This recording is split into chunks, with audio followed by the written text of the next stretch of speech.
आज कैसे बनौच कौन बनौच तुम जान न कि मुझे अदा काटुची चिकेन हम भात हो गलानी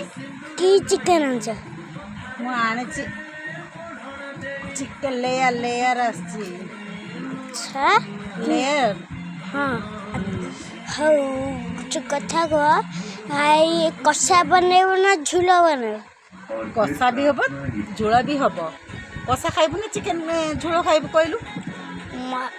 मत तो कषा कषा भल लगे मत झोल भल लगे तो कषा काढ़ी मो झोल काढ़ी आउ लेग पीसटा आमे खाइबा ना ना लेग पीस तो खा ना मु खाइमी तमे बड़ हो मु बड़ हो गली लेग पीस खाइना सब बड़ होती कटी छुआ जाती कटी छुआ जाती ना तो से कटी छुआ हम आमे छोट आमे खाई पारिया ओहो तने मु खाई परिमिन ना कुकड़ा वाला कोइची ना चिकेन दुकान कोइची ना बंद कर।